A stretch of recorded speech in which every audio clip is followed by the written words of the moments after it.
Wingman 115 2016 SHOT Show coverage brought to you by Tops Knives. One knife, one life. This is John with the Wingman 115 channel coming at you from SHOT 2016. I'm with Craig Powell from Tops Knives. They have a ton of stuff out this year. I'm really excited. Craig, take it away, brother. What's all your new stuff that you got coming out this year? Okay, so we have 22-ish new items on the table here. Basically, we've got so many new things coming that we're going to have to release about 2 knives a month for the entire year to get it all out. And that's not even everything that's in the pipeline. So we have a lot of new stuff coming, and some of it's really exciting. In fact, this year is probably the most diverse year that you'll see, or that you will have seen from us at the SHOT Show. We have axes, folders, tactical knives, hunting knives. The only thing we don't really have is like a kitchen knife on the table. Yeah. That's about it. So, first thing that I want to start with is the VIAX. Tops, we got our start with big, heavy, overbuilt, just mean items. And the last few years, we've gotten more into the outdoor realm with hunting knives and bushcraft knives, and those are great, and we love making them. But every now and then, we just have to do something like this. So, you're looking at a knife or an axe here that is 5/16 of an inch thick. It's 1095 high carbon steel. It's one solid piece, black linen micarta. And before we actually did the milling on this, there's several steps you can see if you get in here pretty close. Before we did the milling, it was 4 pounds. Oh, wow. And after we did the weight reduction on it, we got it down to about 2 pounds. I think it's 2 pounds 6 ounces, so it's almost 2.5 pounds, which is a little on the heavy side for some people, but it's going to go through anything. I mean, this thing is such a beast. That bad boy's Thor's hammer right there. Yeah. I mean, we'll have this out probably about the middle of the year. But we're excited about this. I like how you guys did the scales on the handles on that to get that little extra grip, because when you're swinging that bad boy, that's when you're really going to have a good purchase on it. But it feels really good in the hand for all those guys that love just awesome, unique designs and profiles on blades, and this guy happens to be one of them. This is a pretty awesome axe to have in the hand right there. Yeah. So this one, like I say, probably about the middle of the year. We're finishing up the sheath for it, and then it'll be ready to go. What's the thought process behind the knife part in the back? Reaching, stabbing. I mean, it's mayhem. Yeah, it's a weapon. This is just a beast. It's cool factor off the chart on this one. When you see it up close and personal, it's crazy. Okay. So the next one, this one I'm pretty excited about too. In September 2015, I got the chance to go down to Colombia with Joe Flowers, who's running a company called Bushcraft Global. Andy Tran went in 2014, and it's something that he's going to do every year. It's such a crazy place. Right. You're in the very southern tip of Colombia, right next to Peru and Brazil. You get to go into the jungle, not on like a regular tourist trip. I mean, this is a real, you're learning survival skills. You're learning how the indigenous people down there have lived in the jungle for centuries. One of the people that we got to spend time with is from Brazil, from a tribe called the Métis. He is old enough that he remembers when his tribe was first contacted by the outside world. Oh, wow. I mean, this guy didn't wear pants until about 2 years ago. Me either, by the way, but this is a family program. But you knew what they were. At least. That's right. I knew what they were. I saw them in the movies. Yeah. I mean, it's just, and besides that, there's so much life and death in the jungle. It's just it's such a crazy place. Anyway, point of all that is, Joe's designed a new knife called the Brakimo, which is actually a Métis word, which means it's not a written language. So it's kind of the equivalent of very cool or it's all good. Right. They use it as a greeting a lot. And I talked to Joe about it, and he was very excited about his new blade design and how it was all laid out. Can you tell us a little bit about the steel and maybe a little bit about the handle design and the weight? Yeah. So it's 1095, which is pretty standard for us. You got a tumble finish on it. That's covered with a clear layer of Cerakote, so it is protected from rust. It's got our famous modified Scandi grind, which we're really kind of known for with the Brothers of Bushcraft, the mini Scandi knife, and several others. But it's kind of, I mean, it resembles a Puko, just larger, Right. you know, and so it's got this tip that can do a lot of the drilling tasks that you would do for, you know, say a bow drill divot or other things like that. The handles are green canvas micarta, so it's got a good grip on it, and really just kind of it's a simple handle, it's a simple blade design, but it's just not quite like anything else that we've made. Now, I want to show folks real quick how durable the Cerakote is, because this is Andy Tran's 003 knife that he's been carrying for a couple of years. Yeah, since it came, And I mean, he's taken it down to the Amazon, and yeah, it's got a little wear on it, but that Cerakote is durable. I'm not going to say bomb-proof, but it's pretty damn close to being bomb-proof. Yeah, I mean, and he's had this knife. He's used it. He's an outdoorsman. He's Yeah. always outside. He's used it in Seattle, or, you know, Most all over definitely. Washington. He's used it all over Texas. So with 1095, yeah, you're going to have to do a little bit of knife maintenance, but that I find, because I used it, you know, I used it to home. I'm a fanboy. You got to do a little bit of maintenance, but the Cerakote does hold up awesome. You guys do an awesome job in that process, and I know that process, it takes extra effort to do that for you guys. Cerakote is tricky. It's not as easy as powder coat. And we use 1095 because try sharpening that Tahoma in the field, and then try sharpening like one of those super stainless steels out in the field. Right. You're not gonna be able to do it. Yeah, it's gonna be hard. You know, that's why we use it. Moving along. I guess I can't wait. This is the number one question I get on every Tops post, on every Tops video I do. So we're going right to the man on this. We're going to settle it today. Okay, so incidentally, we get more questions about this than anything else too. The Brothers of Bushcraft, or the Fieldcraft folder, the release date is to be determined. I'm sorry. So you heard it. Don't blow us up on social media, please. I'm sorry. We just don't know yet. We're looking at. We're going to have it out this year. Yeah. That is going to happen. We'd like to have it sooner rather than later. We're hoping for Q2. Basically, we've got a couple of things to work out, and then we've got to start our production run and make sure that everything still works with when it's production. Now, a lot of folks have to understand there's a lot of work and process that goes into this.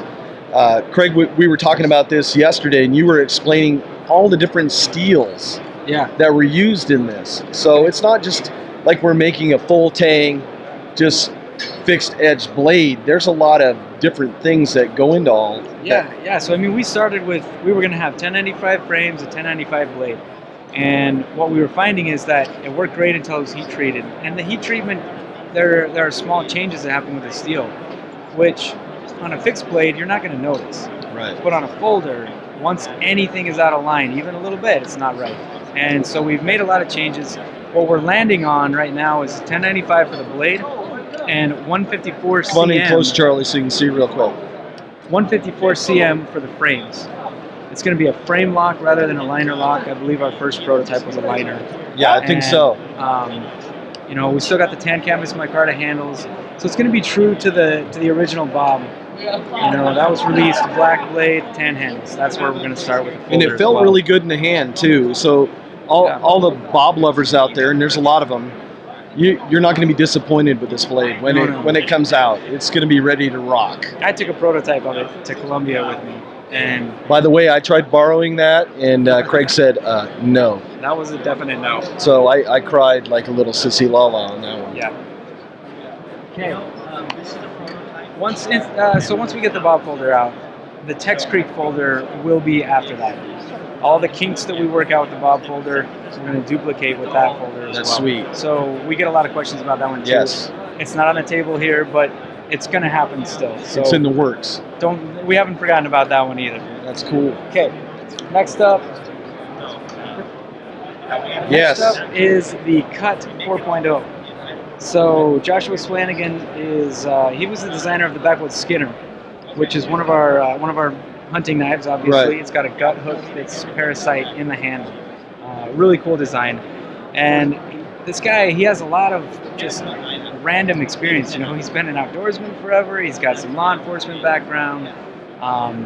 He knows what he's doing. Yeah. Basically, what he wanted out of this was a utility knife that can also be a defense knife or a tactical knife if needed. So CUT stands for Combat Utility Tool, and it's basically a karambit and a utility knife. So, you know, he's really marrying these two worlds that are kind of hard to marry. You know, karambits are just so tactical and it's a fighting knife. You know, there's nothing else. And then utility tools, you can use them for tactical purposes, but they're not as good. So this one kind of meets in the middle. And I don't know, I really like it. I like it too, because if you're not a member of the Tops Facebook fan group, right? I think it was Tops Knives users. Yes.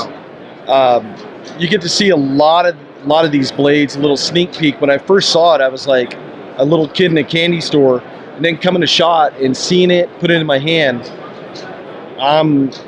I can't wait for the release of this blade. I need to work a third job to start getting ready to buy some of these blades. Now this is really awesome. Thank you. That's Craig, the marketing director. Okay. A lot of people are talking about this at SHOT. Yes. So, funny story about this one. The blade was cut on Wednesday. We heat treated it and did the coating on Thursday, and we finished it on Friday. So Before coming to SHOT. We drove on Saturday. Oh wow. So this just kind of shows just how good Leo Espinosa is at what he does. Yeah. The guy can sit down and just get a design in his head, put it on a piece of paper, and make it, and he can do it all in a day. It's incredible. And that's kind of what happened here. I mean, he just said, you know what, we need one more, and I got it in my head, and then it was there. It blows my mind. Anyway, it's called the Tundra Trekker. That's the working name. It's so new that may change. I don't know. So it's a work in progress right now. Exactly. But it was meant to be, you know, kind of a chopping blade and just a fun outdoorsy knife.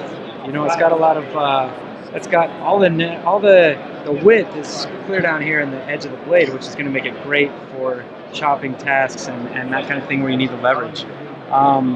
It's got our Chris cut saw on the top, which we get a lot of questions from people that don't know Tops. Is that usable? Is that just for show? And no, it's not. You're not gonna saw through a tree with it, but you'll be able to make notches for traps and tent pegs and things like that very, very easily with the saw back on this.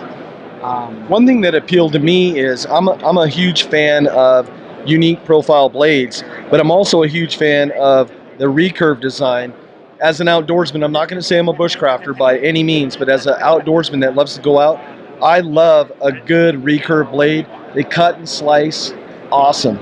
So I'm looking forward to taking this out in the woods and playing around with it and just using it. Yeah, we've definitely got some testing to do because, like I say, this is the first one. Right. So we got some testing, but I'm excited too. Do you guys think that will come with a nylon sheath or a Kydex sheath? You guys are still trying to determine that? Obviously we would prefer Kydex. Yeah. We prefer Kydex whenever possible, but I don't know yet. Okay. Still too new to tell. That'll work. So you hear it here first, guys.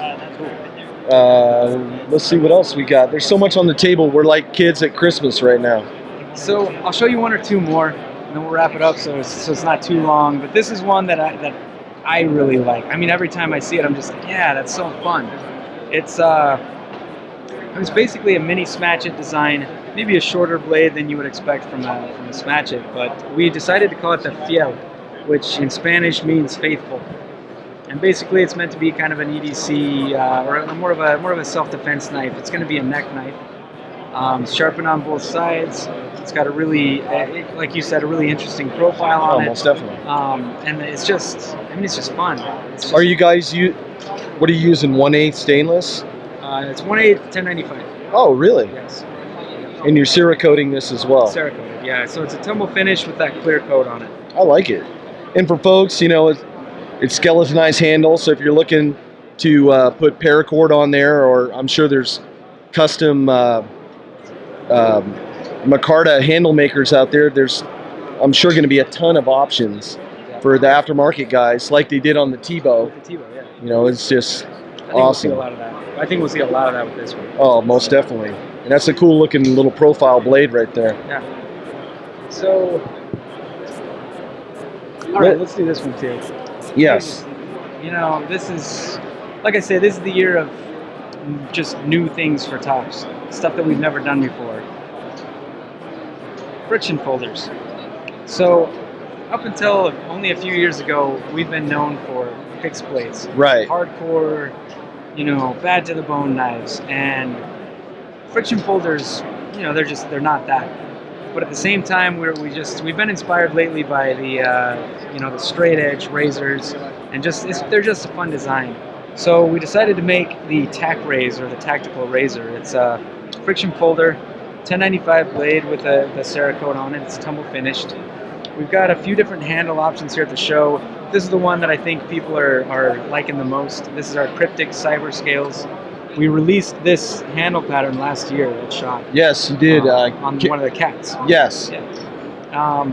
We haven't put it on anything else at this point, and we just thought, you know what, it's time to put that one out on the Now the story behind that was a mistake, right? When you guys were etching the scales on. That's the other one. Okay. The Rocky Mountain Bullseye. Okay. Yeah. So there was a jig that jumped and made a weird mark on one of our micarta scales.